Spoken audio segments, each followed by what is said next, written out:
What's up, Cowboy fans out there? This is Will again, coming at y'all with another video. Hey guys, I wanted to go over the Dallas Cowboys, if their 2017 season will be just as good as last year's. Last year was a surprising season for us, and what I mean by that is we went 13-3, and it was kind of shocking, but we went along with the ride. It was a good thing. We lost Romo at the beginning of the year. Weren't quite sure how it was going to turn out with Dak Prescott, him being a rookie and young and, you know, just starting out. But he got in the game. We had a supporting cast. We had a good supporting cast. And when you have a supporting cast around you, good offensive line, good coaching staff, good running back, receivers, we pretty much had the antidote to get to a formula to get to a Super Bowl. And I still believe to this day that it should have been us in New England in that Super Bowl. We beat ourselves last year against Green Bay in the playoffs. We had already beat them earlier that year, but I knew we could beat them again. But I think we were kind of out-coached, and we came back too late. Remember, we were down three touchdowns, and we came all the way back. So that lets you know right there that we were able to beat them, and they were beatable. Obviously, they lost. They didn't make it. But back to last year, we had a phenomenal team last year. Everything kind of fit in place. Dak came in, ran the show with Romo, you know, nursing his injuries or whatever. I think we probably could have done the same thing with Romo, with his experience and his know-how and his ability to get away from the tackle. But Romo's very injury-prone, very fragile quarterback. So, you know, obviously he got hurt at the beginning of the season. So, like I say, Dak ran the show. He came in and stepped in and like he did in high school, like he did in college. And I think the stat shows that every time somebody got hurt or he took somebody's position, they never got it back. So I think Romo saw that coming, and Jerry held on, still holding on to that to this day. But last year was a good year for us, man. We went 13-3. Probably should have been 14-2. You know, the Eagle game really didn't count. You know, all the Philadelphia Eagles fans were happy because, oh, we beat the Cowboys, and a lot of our guys didn't play. It was kind of relaxed mode. We knew we were going to the playoffs. We knew the best team in the East. And we were in relaxed mode. Romo got out there, came in, boom, boom, boom, touchdown real quick. So that right there was kind of a positive thing. But Ezekiel Elliott, as y'all know, he led the league in rushing as a rookie, over 1,600 yards. We had some of the top receivers leading the way with Jason Witten and Cole Beasley and Des Bryant, Williams, of course, and other guys, Butler. And our defense was okay. Pass rush could have been a little bit better. Linebacker core could have been a little bit better if people can act right off the field, on and off the field. But Rob Marinelli's scheme worked. His formula worked.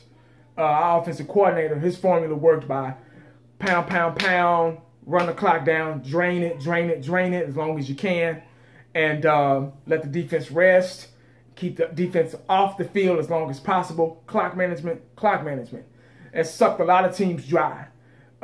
Being on defense is tired. If you played football before, being on defense is a lot tiring. It's easy to chase somebody than to be chased.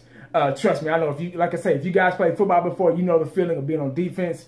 One time I had to play both ways, and I was so damn tired because I was on defense and then had to go back out on offense. But that was our strategy last year. That's what got us through the year, and that will, if you stick with that, if you do that, if we're able to do that, and that's why we got in this year's draft, we had a smart draft.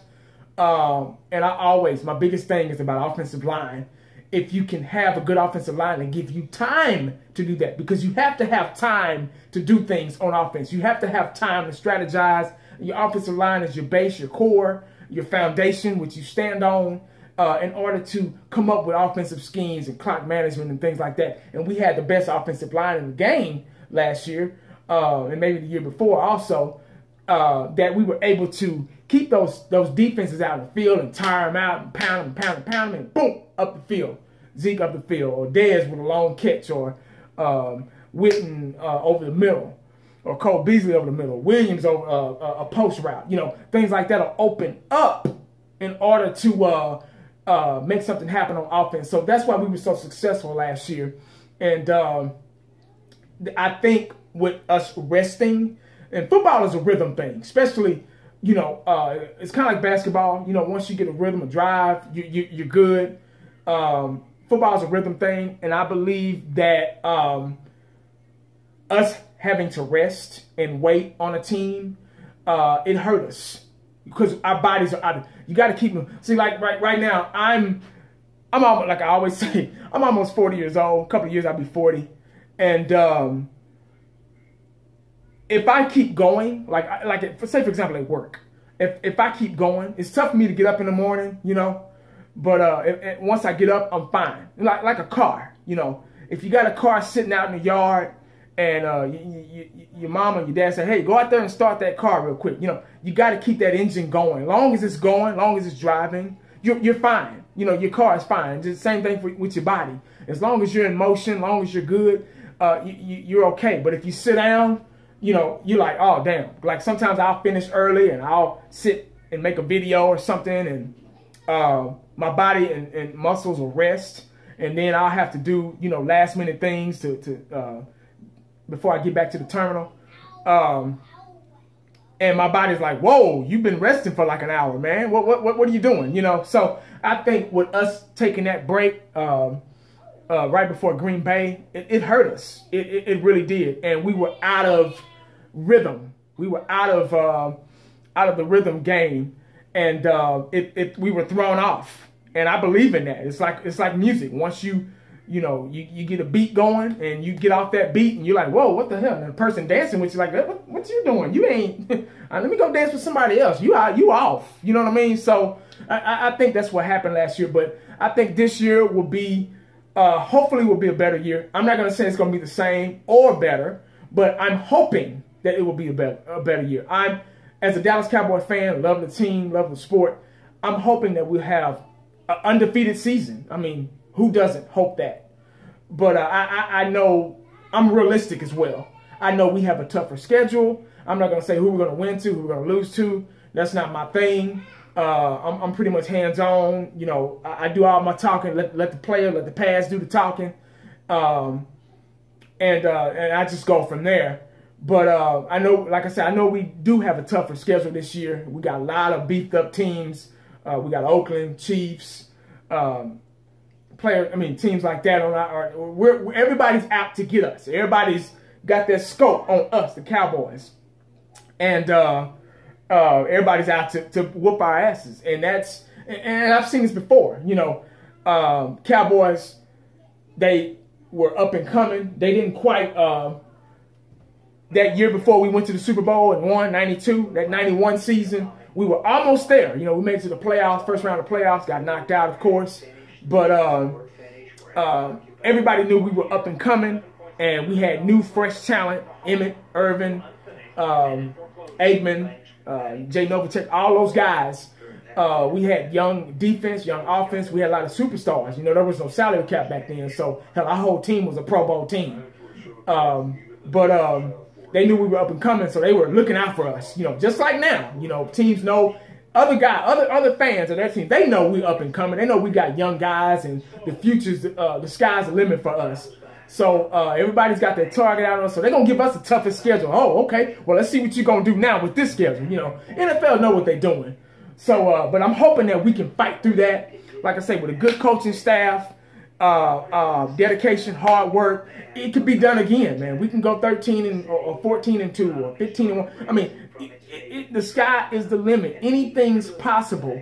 One thing we need to stop doing is you know, I'm hearing, oh, is Dak going to have a season? Is he going to have a sophomore slump? Or is Zeke going to have a, you know, sophomore slump? Don't worry about that. We got to worry about now, this season coming up. If we keep comparing what's going to happen, and oh, keep comparing, and oh, this and all that, you know, you'll never be satisfied as a fan or as the media or as a writer or whatever. One thing I learned watching football through the years, no season is the same. You know, you might go undefeated or so-and-so in 1 or so-and-so in 2. You might lose, you know, 1 game, 2 games. You might lose 6. You know, look at the Giants. They lost, I think they went to the playoffs. They lost 7 or 8 games that year. They beat the mighty Patriots. So, like I say, you could be a wild card. It doesn't matter. It's obviously, I think, me personally, I think it's better being a wild card because, like I said, you know, a couple of minutes ago, football is about rhythm, and you keep playing. There's no rest. There's no break. You know, your body's in motion. You stay in motion. Boom, boom, boom, boom. You running, training, practicing. You know, there's no room for error. You know, so it's probably best to be a wild card. But anyway, guys, you know, anything's possible, man. You can be a wild card and win a Super Bowl. So that's pretty much what I got to say about that, about this season coming up. Everybody just remain focused on and off the field. We had a pretty good draft. I believe it was a B+, maybe A- draft. It was a needy draft. We got everything we needed. I think these guys can come in, plug them in, and they'll fit right in the rotation, fit right in the organization, fit right in the scheme, a defensive scheme of Marinelli, and I think we'll be fine. I was wishing that, and this is a perfect world, I was wishing that Romo would stick around, you know, and kind of still be a mentor to Dak, you know, and you know, but he's too competitive for that. Romo wants to play, and I can understand that. And I think he just thought, well, I might as well retire because this is his team now. This is Dak's team now. So there's nothing more for me to do. My body's fragile, you know. I can't stay healthy through a season. So, hell, I might as well just do something that's easier on my body, broadcasting. But anyway, guys, I think the 2017 season, I think we'll be fine. We probably won't do it, record-wise, we probably won't do as good as we did with a tougher schedule, and that's just me talking now. Who knows what the season's going to bring, but record-wise, I think we'll be okay, but it won't be good as last year. I'm not going to say, oh, I'm not going to say how many games we're going to win. I'm not going to say how many games we're going to lose, but I just think we'll make it to the playoffs. We'll be there, you know. So if it's a wild card or whatever, number 2, number 3, whatever. But we'll be in the playoffs, so y'all look forward to that. I'm looking forward to this season coming up, man. I keep making videos. I can't stop making videos. Seems like I got a video coming out every day. Thank y'all for the support. Thank y'all for watching the videos and the likes or dislikes or whatever you feel like you want to do. But hey, I do this for y'all, man. I do this because of the enjoyment of you guys in the comment section and everything. So hey, y'all stay tuned. And how about them Cowboys? I'm out.